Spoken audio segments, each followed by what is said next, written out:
폐관 위기에 몰렸던 학전의 회생을 계기로 문화계엔 다시 소극장 살리기 움직임이 일고 있습니다. 학전 살리기가 대학로 소극장 살리기로 확산될 수 있을까요? 오늘 클럽에 초대한 분들 소개해드리겠습니다.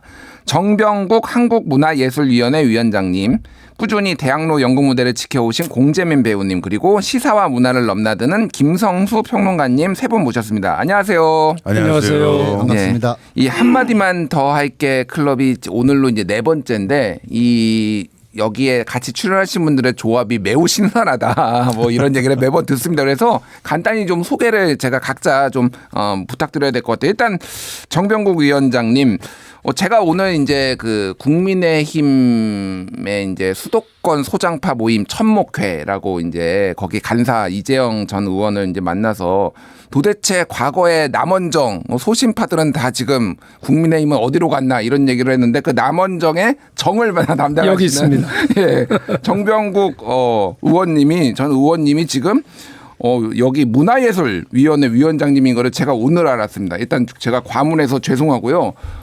예전에 장관도 하셨던 걸로 제가 기억하는데, 그렇습니다. 예, 문화예술계 쪽에 굉장히 좀 관심이 많으시네요. 예. 제가 국회의원 5선하는 동안에 20년 중에서 12년을 이 문화 쪽 일을 했어요. 근데 이 오늘 다루게 될 이 연극과 관련돼서 제가 중학교 2학년 때 연극 한 편을 저로 하여금 여기까지 오게 만들었습니다.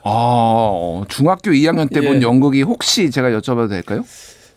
중학교 2학년 때 중간고사 끝나고 나서 단체로 연극 관람을 했는데 그 당시에 국립극장, 지금 명동 예술극장이죠. 예. 거기서 저는 난생 처음 연극을 봤는데 그게 김동리 선생님의 무녀도.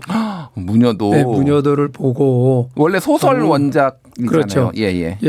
문화적 쇼크를 엄청나게 받았죠. 충격을 받은 겁니다. 그래서 지금 이 문화예술계에 관심이 많은 정병국을 이끈 거는 무녀도 연극이었다. 제가 나름대로 정리를 해보고 자세한 얘기 좀 뒤에 더 얘기를 나눠보도록 하겠고요. 자, 공재민 배우, 연극인, 뭐 이렇게 공재민 그 연극인이 나오셨는데 제가 궁금해서 검색을 해봤는데 천만 관객 영화 배우시더라고요 또. 좀 소개를 해 주시죠. 예. 네, 뭐 최근에 개봉한 영화가 이제 서울의 봄이었는데요. 서울의 봄이요? 네네. 어디 나오셨나요? 죄송한데. 거기서 이제 저희가 하나회 그 장군 중에 하나였습니다. 그래서 뭐 어떤 분 역할이셨죠? 제가 김병준 거기서 이제 역할이었습니다. 그 약간 뿔테 안경 쓰신 분 아닌가요? 네, 맞습니다. 30보병사단장 역할이었죠. 근데 하나도 안 닮았는데요. 지금 외모하고는 전혀 안 닮아서 제가 깜짝 놀랐네요. 감사합니다. 감독님도 밖에 나와서는 잘 몰라보시더라고요. 그 스텝진도 몰라보고 그랬나요? 밖에 나와서 이렇게 보니까 대학생들 MT 온 것 같다고 말씀하시고.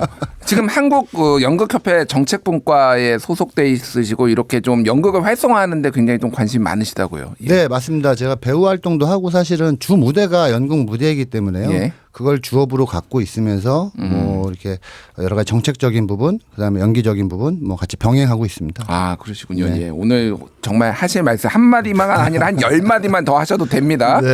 뭐 좀 이따 의견 듣겠고요. 자, 김성수 문화평론가 오셨습니다. 안녕하세요. 안녕하세요. 김성수입니다. 요즘은 뭐 문화 쪽만 아니라 시사 쪽에서도 본인이 운영하는 유튜브도 있고 굉장히 매우 맹활약을 하고 계신데 제가 궁금한 게 오늘 이제 언급되는 문 닫았다고 쓰고 망했다고 읽는다는 소극장에 운영도 하셨다고. 진행자가 이렇게 소금을 막 뿌려도 되는지 모르겠는데요. 저는 원래는 뭐 누구나 다 그렇겠지만 극단에 들어갈 때 이제 배우의 꿈을 품고 들어가죠. 91년도에 겨울에 이제 대학을 졸업을 앞두고 91년도 겨울에 극단 한강에 몸을 담그게 되고요. 그때는 이제 수습단원이라고 해서 이제 배우 훈련 받고 막 이랬었습니다. 그러다가 이제 극단 한강에 뭐 운영위원도 되고 하면서 거기서 주로 너무나 연기 잘하시는 선배들이 많아가지고 뭐 김의성 선배나 뭐 이런 분들. 김의성 선배, 배우 말씀하시는. 그런 분들이 뭐 항상 연기 못한다고 구박을 하셔가지고. 그래서 저는 기획 뭐 혹은 또 그 작가, 대본, 희곡 쓰고 그리고 또 연출 이런 것들을 어깨너머로 공부를 하고요. 예. 그러다가 이제 94년도에 제가 직접 쓰고 기획했던 나마스테라고 하는 연극이 마무리된 다음에 좀 허탈했어요. 그 굉장히 많은 관객이 들었는데 정산을 해봤더니 적자가 났더라고요. 예, 예. 그래서 그 이후에 이제 아이가 태어날 것 같아가지고 이제 휴가계를 딱 내고 그 다음에 이제 학원에 들어가서 학원생을 하다가 예. 그때 이제 대학원도 다니면서 이제 그 평론가로 데뷔도 96년에 하고 그리고 난 다음에 99년에 동성아트센터에 또 다시 들어가면서 예. 복귀를 하다가 예. 그러다 이혼도 하고. 아, 이게 잠깐만요. 예. 그리고 예. 2003년에 예술극장 나무아물을 직접 만들어서 어떤 예술극장? 나무아물. 나무아물. 예. 예. 해와 로터리에 있었고요. 한때는 꽤 예쁜 그런 극장이었는데 그 극장을 대략 한 9년 정도 운영하다가 예, 그때 블랙리스트 피해를 입었는지 몰랐는데 예. 너무 힘들었어요. 아. 2년 동안 그 지원금을 단 한 푼도 못 받게 되니까 예. 보릿고개를 넘을 수가 없어요. 나중에도 말씀드리겠지만 2월 달, 3월 달이 보릿고개거든요. 예. 소극장들에. 그래서 결국은 극장을 후배 기획인한테 이제 넘기고 저는 마포문화재단에 이제 본부장으로 들어갔죠. 아, 그렇군요. 그런 예. 파란만장한 시간들이 있었습니다. 정말 파란만장합니다. 이거 다 들으려면 1시간 정도 걸릴 것 같아서 제가 좀 중간에 끊어야 될 것 같다. 예. 이런 말씀을 드리면서 자세한 얘기는 또 문화와 관련된 얘기는 차례로 듣도록 하겠습니다. 자, 이제 뭐 이게 1시간 1시간이 긴 것 같은데 벌써 한 10분 이상 지났고요. 그러니까요. 생각보다 이제 길지 않기 때문에 조금 이제 압축해서 말씀해 주시면 좋을 것 같습니다. 일단 첫 질문을 한번 드려볼게요. 나에게 대학로란 우리 정병국 위원장님부터. 저한테는 놀이터 같은 곳이에요. 놀이터. 제가 예. 대학도 성대 나왔기 때문에 그 일대에서 놀았고요. 예. 그리고 제가 정치 그만두고 나서도 그쪽에서 놀고 있습니다. 거기 계세요? 예, 그 정치 그만두고 가능하면은 여의도하고 가장 먼 거리에다가 예. 사무실 겸 그 사랑방을 차려가지고 예. 이화동에다가. 아, 이화동이요? 예, 그래서 거기서 지내다가 또 어떻게 한국문화예술위원회 오게 되니까 서울 사무소가 그 예술가의 집에 있기 때문에 예. 지금 거기서 계속 놀고 있습니다. 예, 대학로는 놀이터다라고 정병국 위원장님 말씀해 주셨고요. 공재민 배우님은 어떻습니까? 저는 한마디로 얘기하면 대학로는 저의 기억의 전부이다. 기억의 전부이다. 예. 왜냐하면 저는 사실은 이게 삶의 터전이거든요. 예. 여기서 밥 먹고 연습하고 공연하고 자고 연애하고 아기 낳고 모든 걸 다 아버님도 여기서 보내드렸고 예. 뭐 사실은 그 전에 기억이 없는 것 같아요. 제 머릿속에 있는 기억은 전부 다 대학로.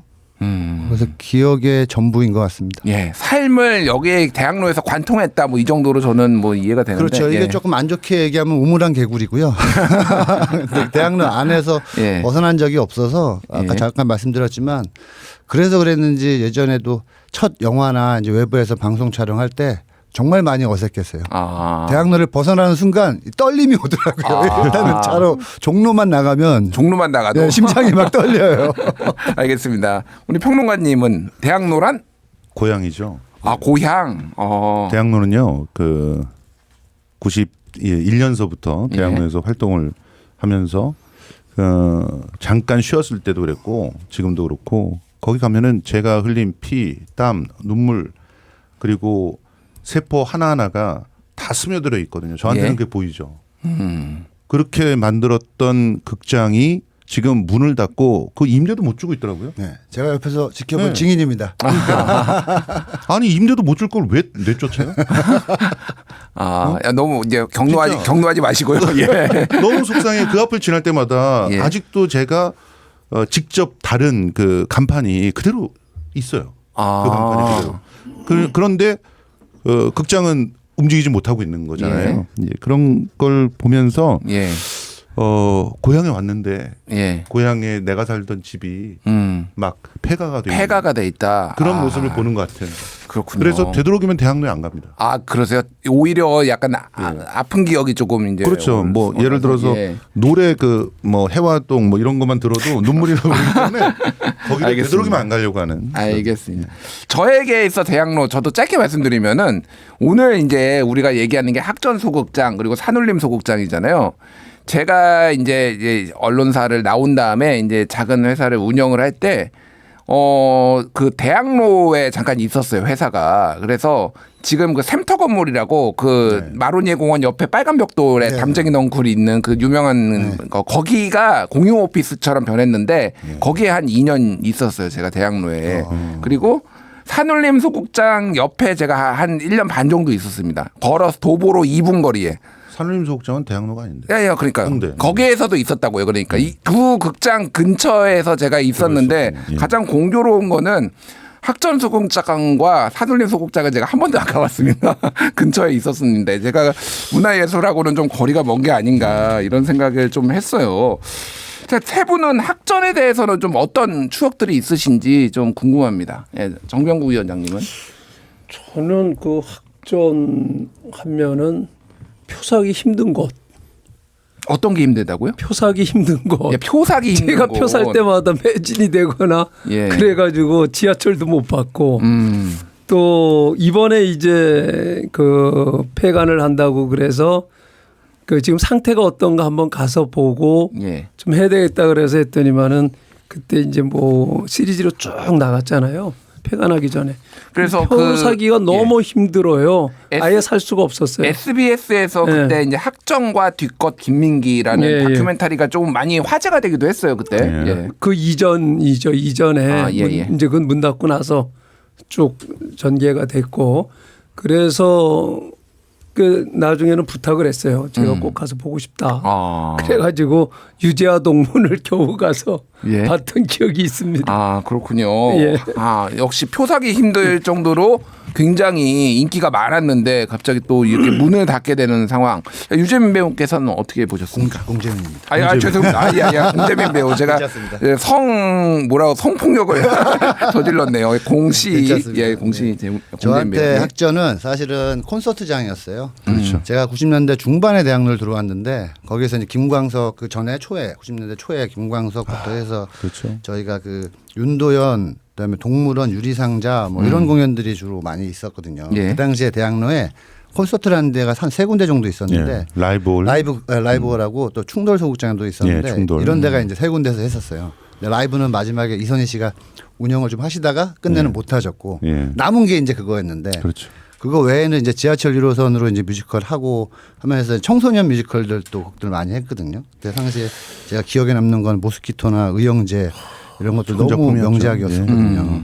그때가 이제 한참 이제 전성기로 또 한번 콘서트가 아닌 연극 뮤지컬로 쭉 한번 올라갈 때였던 것 같아요. 그래서 거기 한번 끼고 싶어가지고 그 팀에 정말 노력을 많이 했던 찌질한 시절이 있었습니다. 끼고 싶었지만 못 끼었던 학전.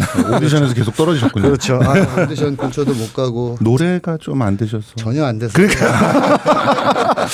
우리 공 배우님하고는 진짜 작품을 한번 해보고 싶었는데 저도 제가 자꾸 뮤지컬을 하다 보니까 노래가 항상 걸리는 거예요. 공 배우님은 그쪽이 조금 약하셔가지고. 우리 김성수 평론가님은 좀 노래가 되십니까? 조금 돼가지고 그래서 제가 뮤지컬에서도 뭐 음치 배역 만들면 되잖아요. 그러니까 그런 생각을 못 해가지고 저는 이 학전하면은 저한테는 롤 모델이거든요, 사실은. 맞죠, 맞아요. 뭐 아시겠지만 그 학전은 연극인들한테는 굉장히 좀 꿈의 공간이었어요.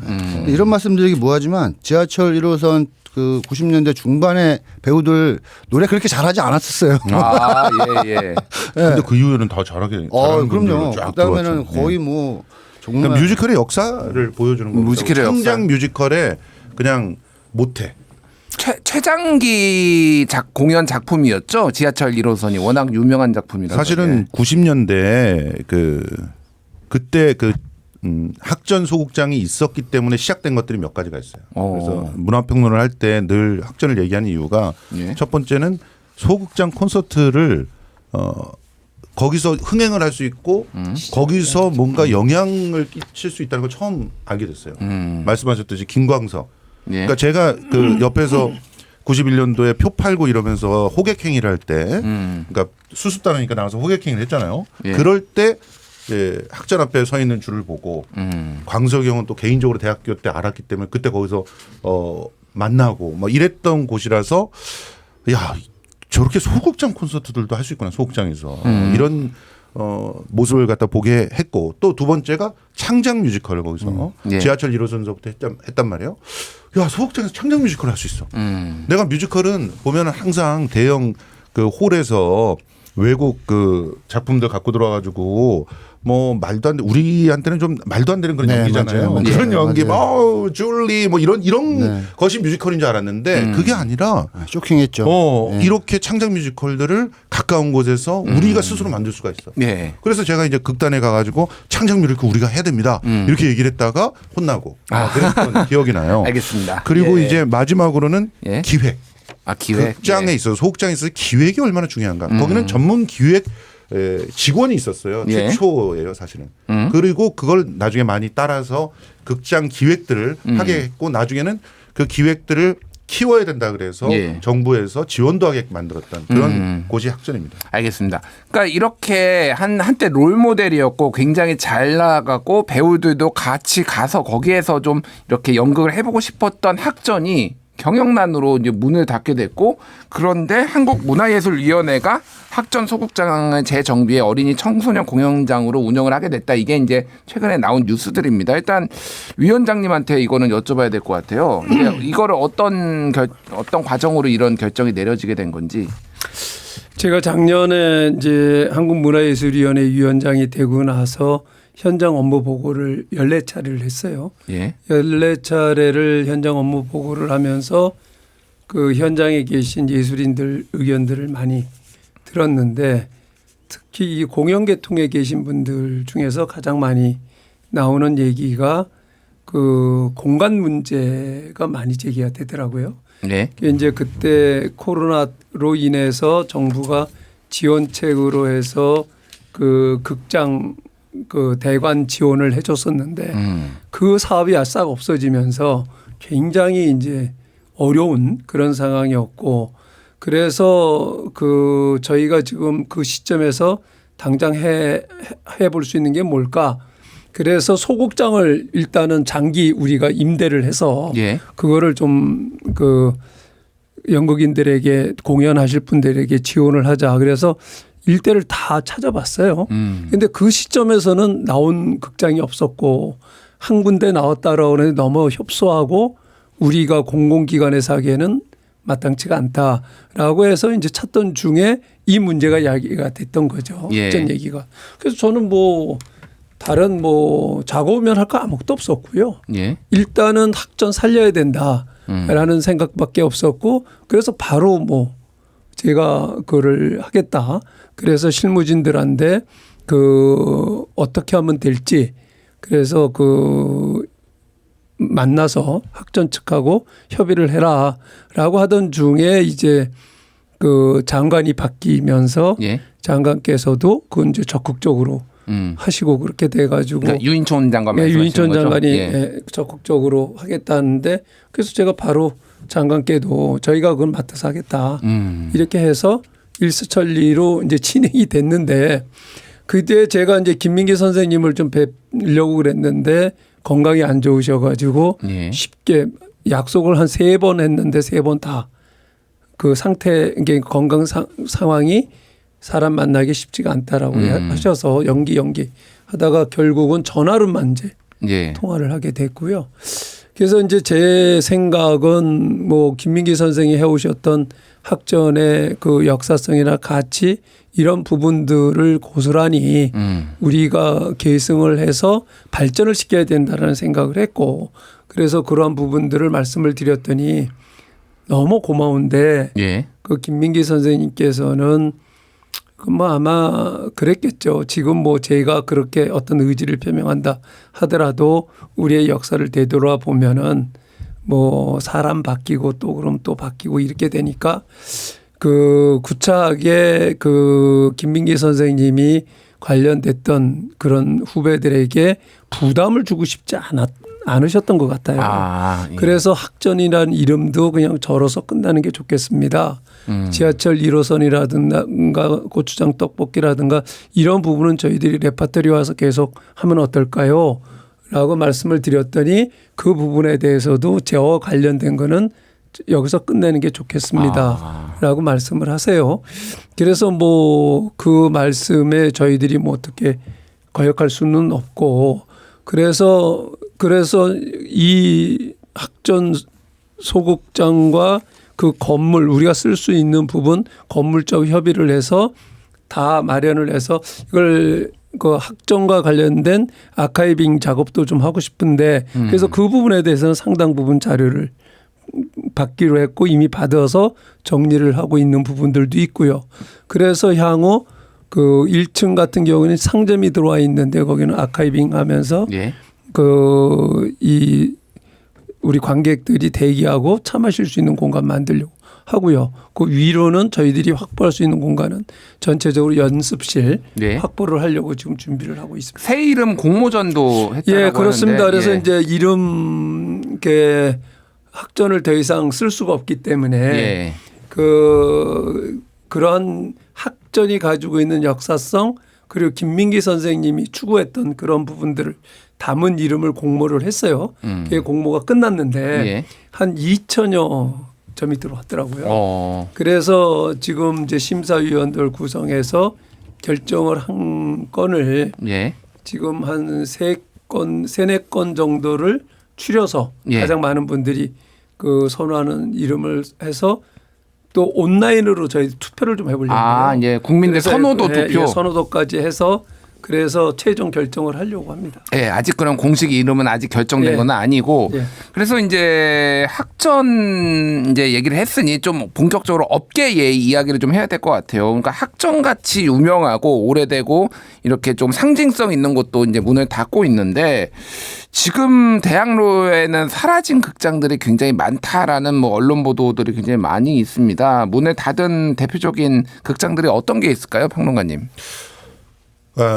학전만큼은 아니더라도 그 소극장은 어떻게 보면 극단이나 혹은 그 극단을 지탱하던 예술가의 무덤과 같은 곳이 돼버렸어요. 무덤이요? 그러니까 예. 함께 사라지는 거죠. 그렇게 대표적인 게 중에 하나가 예를 들어서 이제 배우 세상 소극장 같은 경우가 2012년에 없어졌는데 이게 김갑수 선배님이 자기가 책임을 지고 그렇죠. 배우 세상이라고 하는 극단과 함께 운영을 했던 곳인데 배우 김갑수 예, 선생님이요. 맞습니다. 그분이 예. 이제 소극장 협의 우리 소극장 협의회의 이사장도 하셨어요. 그 정도로 연극에 대해서 애정이 많으셨는데 사실은 2009년부터 쭉 이제 블랙리스트 피해를 쭉 입게 되니까 후배들이 그걸 감당을 못하는 거예요. 예. 김갑수 선배님도 피해를 입었던 분 중에 한 분이시고 그러니까 배우세상 소극장 사라졌죠. 바다시어터 같은 경우는 제가 그 바다시어터를 만들 때 관여했던 사람인데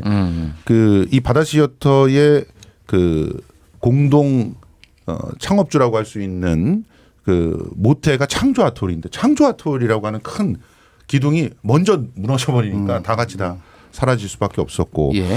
그리고 2013년에는 학전 그린이 원래 지금 학전이 사실은 특히 뮤지컬이나 혹은 콘서트를 집중적으로 할 수 있는 공간을 그린을 만들어 놓고 예. 그리고 어린이극 전문으로 학전을 운영을 했거든요. 근데 그 그린이 먼저 문을 닫았죠.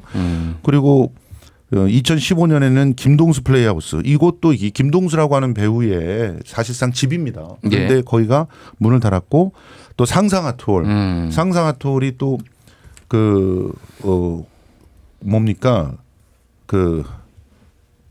우리 품바. 품바 맞아요. 품바의 네, 네. 산실이에요. 네, 산실이었죠. 근데 그 품바의 그 흔적들이 상상아톨이 문을 닫으면서 사라졌어요. 전에는 강강술래 소극장. 강강술래 소극장이라고 했었는데 그리고 3.15 창구 목장도 그때 사라졌다가 이제 공공이 다시 재개관을 했고 네, 맞습니다.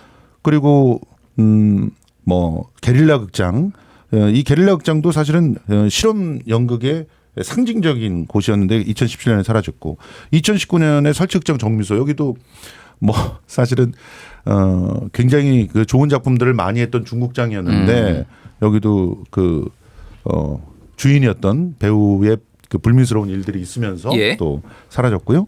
그리고 또 슬픈 극장이 슬픈 극장이 2020년에 예술극장 나무화물 문을 닫게 됩니다. 제가 2003년에 만들어서 2011년에 후배한테 넘겼는데 2020년에 문을 닫게 됐죠. 알겠습니다. 이렇게 그 극장들이 사라졌던 데에는 사실은 문화예술위원회 등등 그 문화 당국의 무관심이 가장 컸다고 생각합니다. 아유, 이거 또 앞에 계신데 이렇게 아니 지금 뭐 그때 전에 분들이시니까 그거는 뭐 충분히 그렇게 말씀하실 수가 있고요. 예. 제가 와서 보기에는 지금 뭐 소극장 지금 당장 뭐 문을 닫고 그런 데는 거의 없어요. 지금 현재는 예. 오히려 문제가 있다라고 하면은 어떤 상업적인 공연물들이 장기간 차고 앉아가지고 예. 일반적인 새로운 작품들을 하시려고 하는 분들이 공연장 확보하기가 굉장히 어려운 그런 부분들이 오히려 문제라고 하면 문제죠. 예. 지금 현재 대학로의 극장 수가 얼마나 많습니까?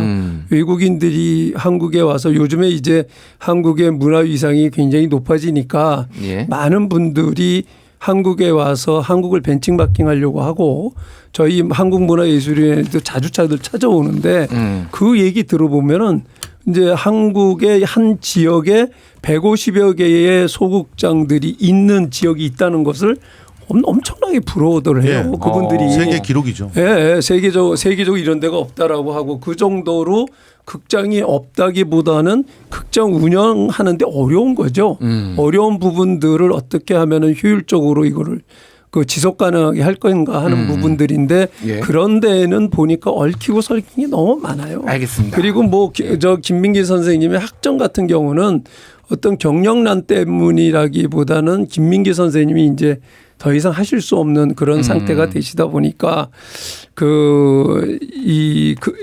이런 문제가 생긴 건데 결국은 이제 저간 분이 위대한 분이 큰 분이 못하게 되면 이게 지속 가능하지 못한 이런 부분들이 사람 중심으로 운영이 되는 이런 측면들 때문에 좀 안타깝다. 그런데 이런 부분들을 시스템화 해가지고 어떻게 이거를 지속 가능하게 만들 것인가 하는 게 저희들의 과제라고 하면 과제일 수 있겠죠. 알겠습니다. 그 뒤에 좀 더 여쭤보고요. 그게 최근에 이제 아까 전에 뭐 말씀하셨는데 빈익빈 부익부 뭐 이런 얘기도 나오고 그래요. 이게 산업 전반에 좀 있는 얘기인 것 같습니다. 예를 들면 뭐 범죄도시 4 같은 경우에는 대관 점유율이 뭐 85%가 넘었다. 그래서 영화에서도 예를 들면 그런 것들이 있는데 제가 이제 여러 이제 기사들을 접하면서 궁금한 게 요즘 영화가 아닌 팔이 날린다. 뭐 특정 작품이 잘 되면 그런데 오히려 나머지 공연업계는 호황이다. 뭐 이런 얘기도 제가 이제 뉴스로 봤거든요. 그래서 공연 티켓 판매액이 최초로 1조 원을 넘었다. 도대체 그 1조 원은 다 지금 어디에 가 있는 건지 제가 궁금해. 이거는 우리 공재민 배우님께 좀 여쭤봐야 될 것 같아요. 지금 이게 빈익빈 부익부가 그렇게 심각한 건가요? 그렇죠. 근데 사실은 이 부분은 뭐 예전에도 심각했었고 그렇죠. 어차피 대형 기획사는 그 자본을 가지고 스타들 마케팅을 통해서 하다 보니 이제 그쪽으로 많은 팬층 그 스타에 대한 팬층들이 많이 몰려가다 보니까 당연한 거고요. 사실 소극장 같은 경우는 소극장 공연의 가장 큰 관객들의 직업류가 뭔지 아세요? 연극인입니다. 네. 아, 그래요? 말 그대로 품앗이죠. 서로 간에 연극인들끼리 품앗이하고 또 어떤 건 선배님이 하시니까 이제 의무방어전이라고 해서 가서 공연 봐주고. 약간 카드 평론가들. 그렇죠. 네. 평론가 선생님들 또 모시고. 카드 리볼빙 하는 것 같은 약간 그런 느낌인데요. 예, 돌려막기. 예. 뭐 약간은 뭐 그게 거의 만연하게 깔려 있어요. 그래서 사실 소극장에서도 저희가 우리가 지금 할 일은 사실은 이 안에서만 꽁짝될 게 아니라 외부에 있는 시민들을 연극계에 좀 대학로에 들어오게끔 만들어야 되는데 방법이 무엇이 있을까? 사실은 이런 고민을 좀 많이 하고 있긴 합니다. 그런 부분들을 보면은 지금 고도를 기다리며 같은 경우에는 전속 매진이잖아요. 고도를 기다리며. 예. 이제 지금 부익부 빈익빈 현상이라고 하는 게 참 안타까운데 이제 저희가 이제 한국문화예술위원회에서는 지원을 하는 게 창작물, 그러니까 실험적인 그런 부분들을 중점적으로 해서 그것을 이제 계속 어떻게 하면 레파토리화 되게끔 할 것인가 이제 그런 데 중점을 두고 하는데 참 그게 쉽지가 않더라고요. 지금까지 와서 보니까 지원을 하는 게 단면적으로 했어요. 희곡 따로 지원하고 쇼케이스 따로 지원하고 창작 따로 지원하고 예. 또 해외 나가는 거 따로 공모해갖고 따로 하다 보니까 지원 섹터가 섹터가 그냥 나눠져 있었던 거예요. 그러다 보니까 이게 좋은 희곡이 선정이 됐으면 그 다음에 쇼케이스를 가고 그게 그 다음에 창작 그 연극으로 가고 그 다음에 그게 또 나가서 해외로 나가고 이렇게 할 수 있는 단계가 없더라고요. 예. 그래서 요번에 이제 그런 지원 시스템을 완벽하게 모든 걸 다 그렇게 하는 거 아니지만 그 중에서 몇 퍼센트는 올리고 이렇게 단계적으로 지원하는 이런 프로그램을 저희들이 만들어 놓기도 하고 그랬습니다. 알겠습니다. 근데 예. 그 평론가님은 지금 불만 가득한 표정으로 지금. 왜냐하면 대학로에서 뼈를 묻어 보니까 그래서 저희 집을 한 채 날렸거든요. 그러고 있으면 이제 그 정확하게 이 문제를 봐야 되는데 항상 다른 얘기들을 하세요. 대학로의 소극장들은 사실은 장사를 하기 위해서 만드는 사람들은 거의 없어요. 장사를 하기 위해서 극장 만드는 사람들은 200석 이상을 만들고 그러니까 돈을 많이 벌기 위해서 하는 분들은 별로 없다. 그런 사람들은 전부 잘 장사를 하고 가요. 예. 그런데 항상 정책은 사람을 지원하지 않고 작품을 지원하고 그리고 건물을 지원하더라고요. 건물. 2004년에 문화지구가 지정이 됐을 때 핵심이 뭐였냐면 여기 대학로가 이렇게 소극장들이 많아지고 세계적 명소가 되니까 이걸 좀 잘 자생할 수 있게 좀 만들어 보자. 그러면서 벌인 게 뭐냐면 건물주한테 혜택을 줬어요. 그래서 망했어요. 그래서 문화지구가. 그러니까 우리 소극장들이 갑자기 200개가 넘게 늘어났거든요. 그 이유는 뭐냐? 건물주가 극장을 만들면 층을 하나 더 올리게 해줘. 이런 정책을 쓰니까 용적률이 올라가는 거예요. 그러니까 애초에 건물을 갖다가 지을 때 극장을 놓고 지어놓고 이 극장을 운영할 사람을 이렇게 찾다가 말 잘 듣는 친구를 갖다 넣어놓고 하다가 나중에는 내쫓고 자기가 운영을 하고. 근데 월세보다 더 많이 들어오잖아요. 예. 지금 그 대학로에서 대충 보증금 1억에 월세 500 수준이 이제 기본 그 소극장의 평균이에요. 150석 정도 장사가 될 만한 그런 공간이. 월세 500. 예. 근데 그 월세 500보다 지금 소극장 대관료가 하루에 50만 원 정도 될 거예요. 그 150석 정도 되는데 월세 500을 내면 그러면 1,500만 원을 받을 수가 있잖아요. 그러니까 건물주들이 자기가 극장 만들어 놓고 초기에 시설 투자 다 한 다음에 내쫓고 그리고 거기를 그냥 대관을 자기가 주면서 대관은 전화만 있으면 되거든요. 이런 식으로 운영을 하는 거예요. 그렇게 전화만 있으면 되니까 그다음에는 레퍼토리 뭐 혹은 1년 동안 할 수 있는 개그 공연 뭐 또 벗기기 공연 뭐 로맨틱 코미디 이런 것들이 1년 내내 오픈 런을 공연을 하는 거거든요. 그러면 쫓겨난 사람들은 어떻게 됐는가? 그러면 진짜 뭐 돌아가시거나 저기 지방에 내려가서 자기가 작품을 하시거나 그분들은 어디 가서 작품을 해야 되거든요. 그러니까 다른 곳으로 나가서 성북동으로 가서 작품을 하다. 저희 이제 한성대로 밀려나서 그렇죠. 한성대로 밀려나서 한성대 오프 대학로라고 저희끼리 명칭하면서 그래요? 준비를 하죠. 그러니까 일종의 젠트리피케이션이에요. 그렇죠. 대표적으로 이게 이제 홍대에서도 클럽이 그렇게 돼가지고 이제 한때 이게 위기 클럽 문화가 위기다. 이렇게 해서 제가 이제 장관할 때도 그 장기 임대를 2군데를 해갖고 그 문화부에서 해가지고 했던 경우가 있었는데 이게 참 쉽게 풀기가 쉽지가 않아요. 굉장히 근데 쉽게 풀 수 있습니다. 어떤 방법이 있을까요? 사람. 그러니까 사람을 갖다가 지원을 해주고 그리고 그 공간을 지원해 주면 되는 거거든요. 그 가장 좋은 그런 지원 정책 중에 하나가 대관료 지원이었어요. 그런데 그 대관료제를 제일 먼저 없애는 거예요. 왜냐하면 공무원들은 티가 안 나거든요.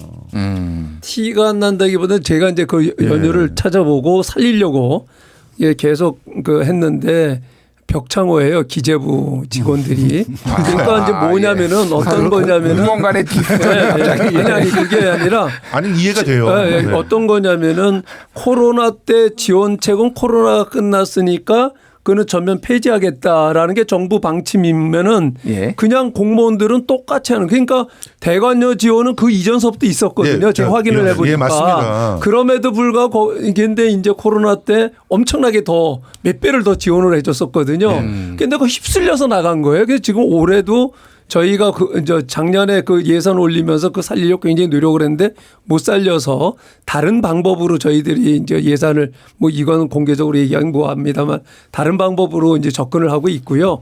내년에도 이 대관료 부분은 저희들이 이제 간접 지원을 그 아로코에서 중점적으로 해야 된다라고 하는 얘기들이 많이 나와서 그쪽으로 이제 해가지고 좀 예산을 더 확보하려고. 요거를 조금만 더 설명을 짧게 진도를 나가야 돼서 설명드리면 그러니까 사람을 지원해야 된다는 것은 열심히 거기서 활동을 하는 사람들, 그 사람들이 만든 단체들 이런 데를 우선적으로 지원해 줘야 되는데 작품에 지원을 해주다 보면은 명망성 있는 일부가 독식을 하게 되는 일이 벌어지거든요.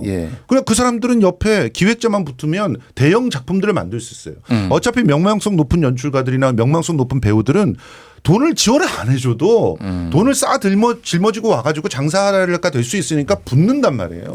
그런데 거기다 지원을 해줘요. 그러면서 지금은 안 그래요. 지금은 안 그러는데. 아니 지금 저희가 지원하는 건 거의 대부분이 창작물이고 새롭게 시작하는 실험극들이기 때문에 그 뭐 어떤 그렇지만 작가는 늘 알려져 있는 작가들이 뭐 1억 원짜리 창작 프로젝트 이런 것들을 받거든요. 일단 알겠습니다. 오늘 이 프로그램의 취지에 가장 맞는 뜨거운 열기인데 지금 한 10마디만 더 할게 이런 느낌으로 지금 진행이 되고 있습니다. 제가 좀 불편한 질문들도 왜냐하면 이게 이제 우리 청취자 여러분들이 궁금해하는 걸 수도 있어요.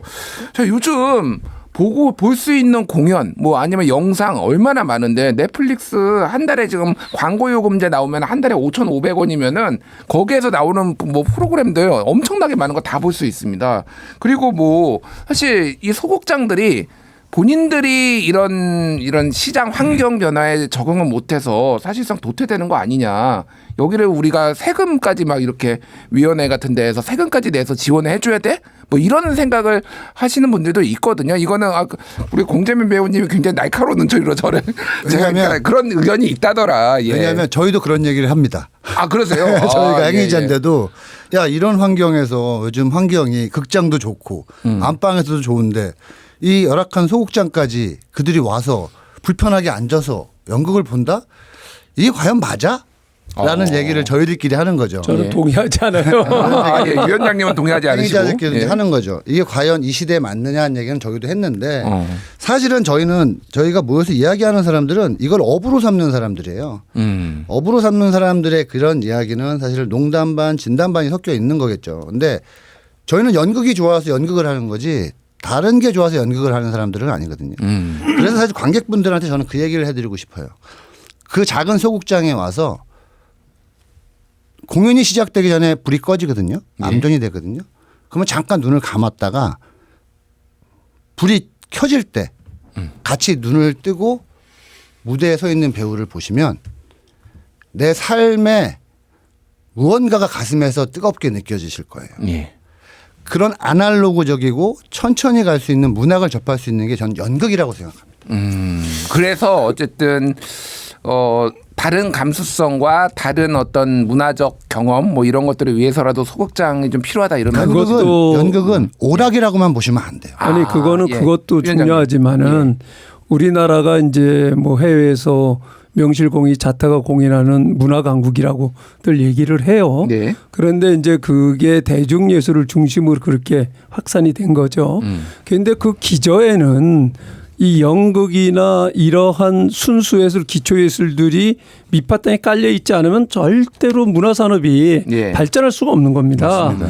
우리가 왜 막대한 예산을 들여가면서 이걸 지원하느냐 하는 거는 어느 나라나 마찬가지예요. 그래서 제가 이제 깜짝 놀란 거는 현장에서는 굉장히 어렵다라고 얘기를 하고 지원이 적다 부족하다라고 얘기를 하는데 제가 해외 나가서 만나보면 해외 사람들은 한국은 왜 돈이 많아갖고 그렇게 많이 지원을 하느냐 이렇게 얘기를 해요. 그래서 비교를 해봤어요. 실질적으로 정부가 정부 예산을 가지고 지원하는 액수를 따져보면은 총액도 많고 그리고 이 전달 시스템도 다른 나라는 그렇게 체계적으로 안 돼 있다는 거예요. 심지어는 독일을 갔더니 독일 사람조차도 한국은 무슨 대화를 하다가 돈이 많잖아요. 이런 얘기를 제가 들었어요. 그리고 며칠 전에는 영국 브리티시 카운슬에서 저희들한테 와가지고 우리가 하고 있는 걸 같이 논의를 하면서 공동 작업을 하자고 할 정도로 예. 상황이 된 거예요. 그래서 제가 이게 뭔가 이렇게 생각을 했는데 우리 아로크가 올해가 51년이에요. 51주년이 됐는데 그럼 51년 전에 1973년은 1인당 국민소득이 300불대였단 말이에요. 예. 원조 없이는 살아갈 수 없었던 시대인데도 그래도 그 시대에 난 무슨 생각을 가지고 문화예술 진흥하겠다고 이걸 만들고 진흥법 만들고 돈을 걷기 시작했는지 참 놀라운 생각이 드는데 예. 어쨌든 간에 어쨌든 상황이든 간에 어렵지만은 그 자리를 지켜주셨던 우리 연극 배우들이 있으셨고 연극인들이 있으셨고 했기 때문에 저는 오늘날에 뭐 오징어 게임도 나올 수가 있었고 예. 기생충도 나올 수 있었다고 봐요. 거기에 나오는 배우들이 다 대학로 거쳐가신 분들이잖아요. 그러기 때문에 그럼요. 예. 그러기 때문에 절대적으로 저는 이거를 필요로 하는데 문제는 우리나라가 다른 어떤 나라보다 더 많은 예산을 투입해서 지원하지만 문제는 이거예요. 여기에만 의존하기 때문에. 그런데 뭐 선진국과 미국이나 영국 같은 경우 저희들 다 통계를 내보니까 정부 예산에 의존하는 건 10% 정도밖에 안 돼요. 예. 그리고 이게 사회적 후원 시스템이 잘 돼 있는 거예요. 그래서 이제 그렇게 되니까 정부에 의해서 좌지우지되거나 예. 뭐 이러한 부분 관여를 받거나 이런 게 상대적으로 적은 거죠.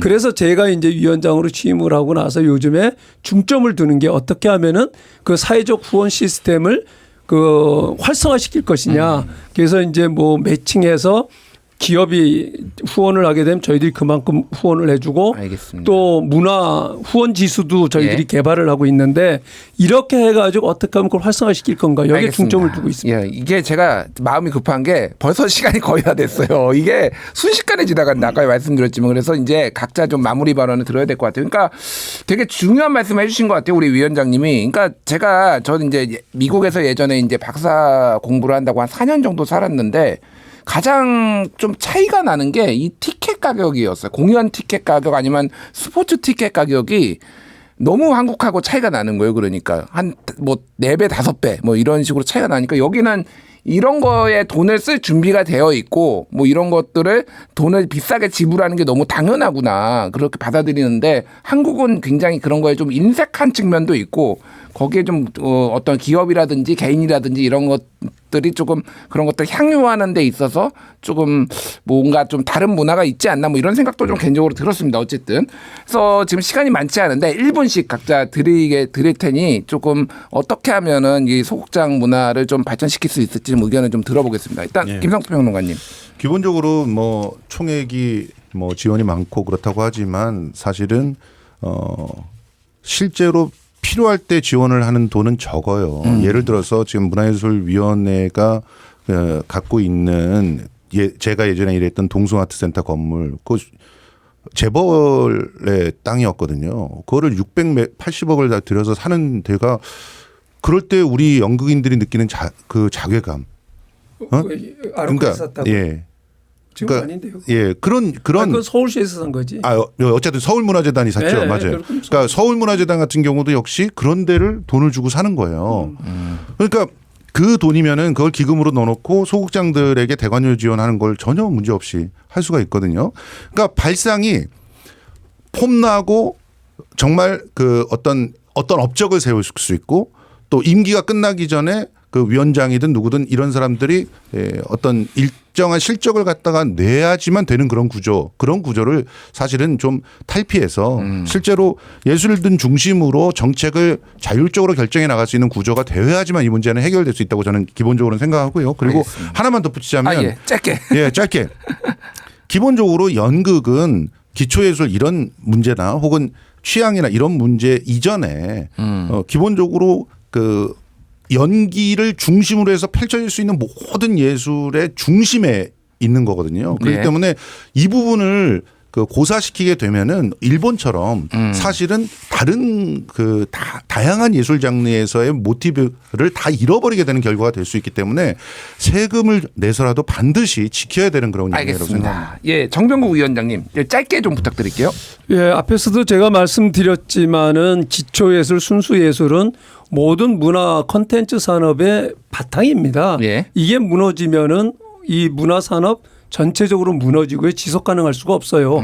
그렇기 때문에 이 부분에 대해서 저희들이 막대한 예산을 들여서 지원을 하는데 이거를 그러니까 뭐 외국 사람들은 한국이 많은 예산을 투입을 한다라고 하는데 현장에서는 실질적으로 공모를 하면 공모했다가 그게 그 선택되는 율이 20%가 채 안 되는 거예요. 예. 워낙에 이제 현장에서는 목마른 거죠. 예. 이런 부분들을 사회적으로 알겠습니다. 기업들이 문화 콘텐츠 산업이 문화 산업으로 인해 가지고 시너지 효과를 많이 맛보고 있는 것 그만큼 또 이 문화예술계에도 재투자를 좀 해주셨으면 좋겠다. 알겠습니다. 그리고 또 시간이 다 그러한 됐어. 잠깐만. 후원에 대한 대가도 우리가 또 해야 된다 이렇게 해서 봅니다. 공재민 배우님은 제가 시간을 못 드릴 것 같아요. 네. 죄송합니다. 대신에 저희가 올해 대한민국 연극제 여기까지 하도록 하겠습니다. 대한민국 연극제 기억해 대한민국 연극제까지 얘기 들으면서 오늘 세 분께 감사드립니다. 나와주셔서 감사합니다. 가톨릭 평화방송 저는 월요일 오후 6시에 뵙겠습니다.